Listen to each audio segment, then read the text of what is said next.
Good morning and welcome back to the channel Health Dominance. Anthony here. Please remember to like and subscribe, and also click that notification bell if you enjoy what you see and if you want to see more. Coming up in this episode, Peats returns and Agnatius Passi stays.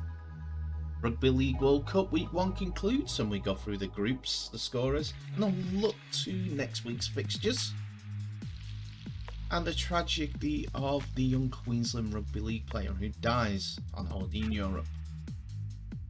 We start today's episode on a somber note, as unfortunately a young Queensland Rugby League player, Liam Hampson, has died on a night out with Rugby League friends on a trip around Europe. Police confirmed 24-year-old Hampson died in a Barcelona nightclub and after he was missing for 30 hours. But the death was confirmed to 7 News as well as The Sun in the UK. They said this morning's nightclub staff Liam was last seen found a body on the floor in the area of the nightclub Sala Apollo. His death has been treated as an accident. Hampson, who played for the Red Cup Dolphins, had been travelling around Europe and visited a couple of iconic stadia during his time. Seen here at a Paris Saint-Germain match, he was joined by close friend AJ Brimson, and as well as Brisbane Broncos pair Jordan Ricky and Jesse Arthurs. Brimson first raised the alarm that Hampson was missing in an Instagram post back on Wednesday, stating he hasn't been able to contact and no one has seen him for 24 hours. He was travelling with a group and very out of character. Any info will be greatly appreciated. But unfortunately for the group of friends, during their trip to Spain, Holland, Switzerland, Italy and France, Hampson was found dead, bringing the search to an end. His brave sister Tiana spoke out on Instagram to confirm her brother's tragic passing. She posted, "Waking up to the saddest news possible about Liam. We are devastated to find out Liam had an accident and did not survive. We are so heartbroken. Liam was the best brother I could ever ask for and made me a better person. We cannot express our grief. Any media outlets, if you could please respect our privacy during this time. We cannot thank the boys he was travelling with enough for assisting with the search and made sure his last days were the best days of his life. Going to miss you so much, Liam." The Gold Coast Titans, where Liam Hampson's friend AJ Brimson played, this in a statement: "The Titans join the wider rugby league community in sending our condolences to the family and friends of Liam Hampson. Titan staff have spoke to AJ Brimson, who was travelling with Hampson, and the club's welfare and coaching staff will provide support to him as he deals with his loss of a close mate. The club would like to also support the wider Gold Coast Rugby League community, including the feeder club, Tweed Seagulls, where Hampson had previously played, and partner school Ibra Park State High School, where Hampson attended and worked." The wider Rugby League community started with the tributes, and one of those was from the Vodafone Warriors. "Our thoughts and prayers go to the Hampson Wanu." Well, apologies if I mispronounced that incorrectly. "And Liam's friends. Liam Hampson was a member of our NYC squad back in 2017. We are truly saddened by the news of his passing. Moe Mara Liam."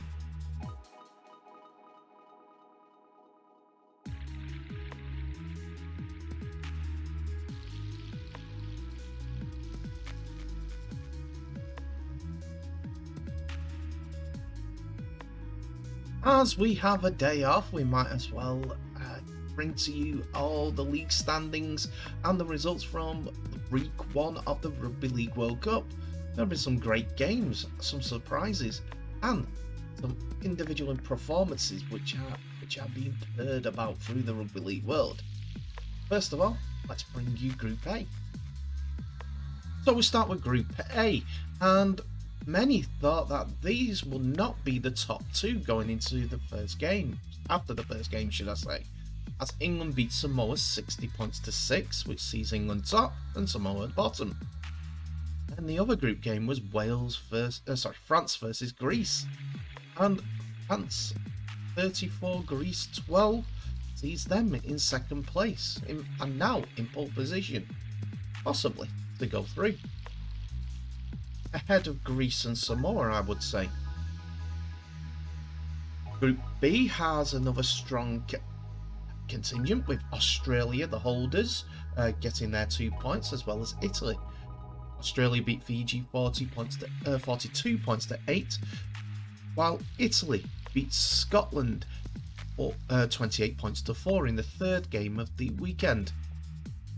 Fiji will probably come good a little bit further on into the tournament, but it'll be between them and Italy for that second place, I would reckon.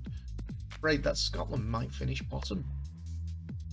In the fourth game of the first week, saw Jamaica beaten by Ireland 48 points to 2, with Jamaica pushing bottom unfortunately, with Ireland topping the group, which includes New Zealand and Lebanon, who faced each other in the fifth game, with New Zealand winning 34 points to 12 in a gutsy performance from Lebanon.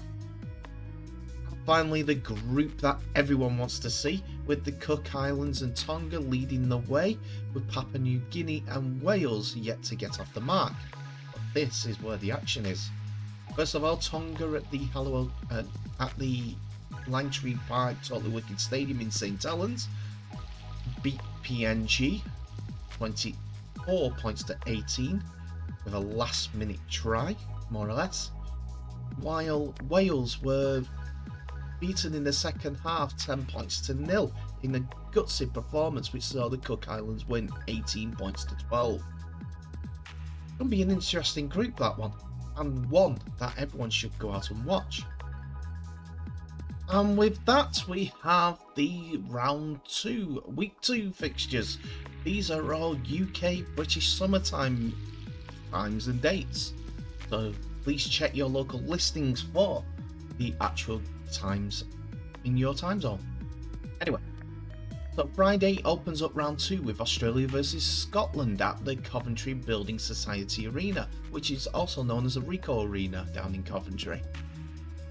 Saturday sees 2 games, with Fiji versus Italy from Kingston Park, Newcastle, where Italy won their last game against Scotland, and England versus France at the University of Bolton Stadium, where I enter the fray. Saturday also sees New Zealand versus Jamaica at 2:30. Sunday.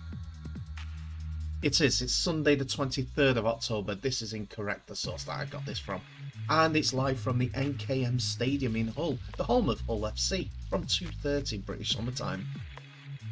Sunday also sees Samoa versus Greece in the second game from Group A, 5 PM from the Eco Power Stadium, Doncaster, where Greece had a memorable night by scoring 2 tries and pushing France to a decent result.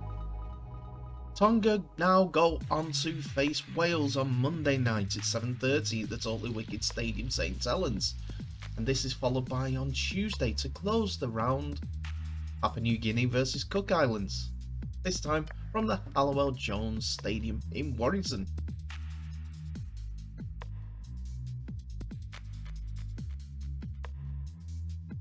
We now turn our attention to Super League, as a couple of players have signed on the dotted line for clubs. First of all, Nathan Peats, as you see here, has been confirmed as a return to Huddersfield Giants for the 2023 Super League season. He now becomes their 8th signing ahead of the new year. The 32-year-old hooker enjoyed a successful loan spell with the Giants in 2021, making 12 appearances and scoring 1 try, as well as featuring for the Combined Nation All-Stars against England in the same year.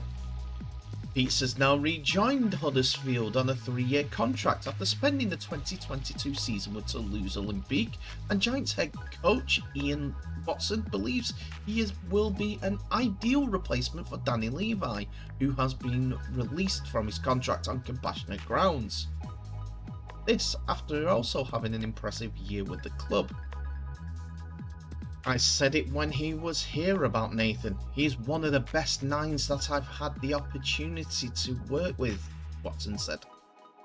His experience alongside the likes of Chris McQueen was huge, so to put Nathan Peats in with the likes of Kevin Nagama and Chris Hill, as well as McQueen again, while having that balance in the team and the spine is going to be huge for us going forward, potentially taking us to another level.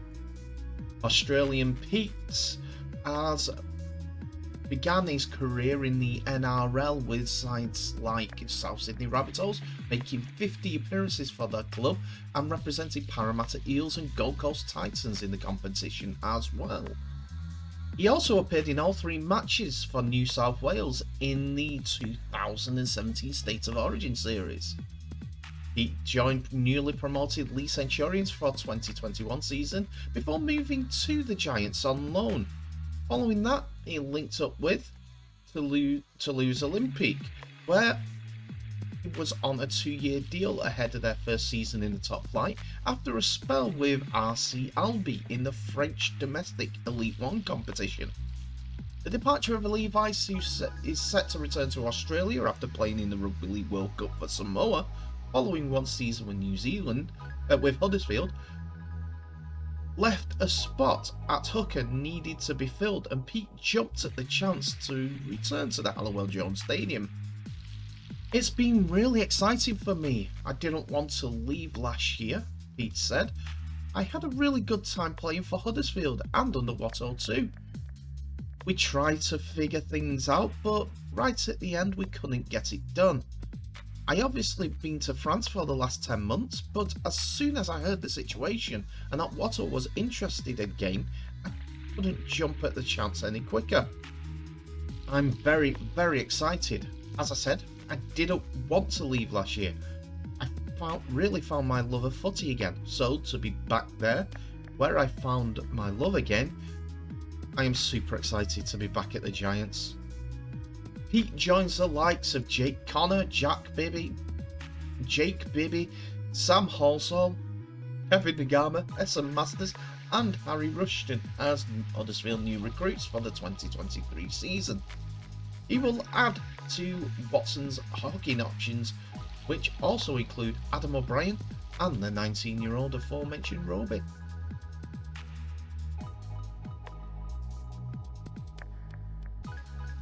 And finally today we have the confirmation that Agnatius Passi has signed a new contract with the club, which keeps him there until 2025. This after signing a new and extended deal. The 30-year-old Tongan-born prop had initially extended his stay at the club to 2023, but has since signed a new extension which keeps him at the Total Wicked Stadium for a further 2 years into 2025. Confirming the deal on their website, Saints confirmed the signing of Passi way back in November 2020, ahead of the 2021 campaign, signing an initial 2-year deal with an option for a 3rd year included.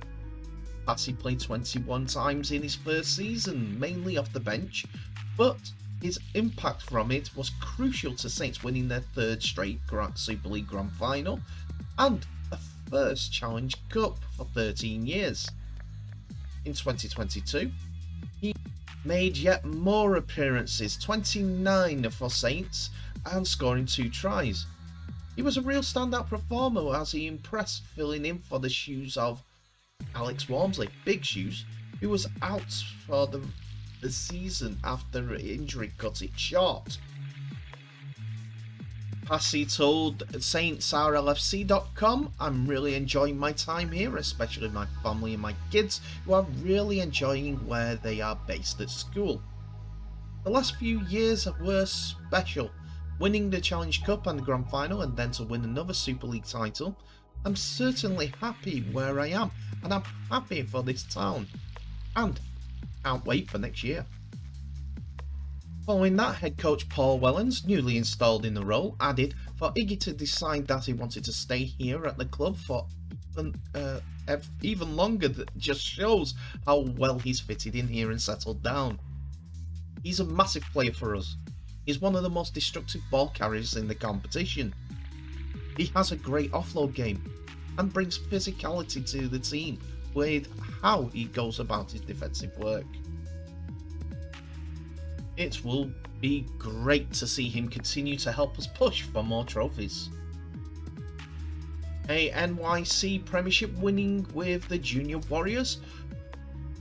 Passi made his NRL debut in 2014 before joining the Gold Coast Titans, making 54 appearances between 2015 and 2017. He rejoined the New Zealand Warriors in 2018, and that year saw Passi lead the Warriors into their first NRL finals for 7 years, starting 23 of the club's 25 matches. By the end of the season, Passi had also won selection to the Kiwis' 24-man squad for their one-off test against Australia and their 3-match series in England. He was so close to being ever present for the Vodafone Warriors in 2019, missing just one match in that campaign, in which he made his 100th NRL appearance. Averaging over 100 metres and 28 tackles a game in that season alone, he made 107 appearances in the NRL, scoring 14 tries along the way, before his move to St Helens, where took to the Saints style of rugby league like a fish to water.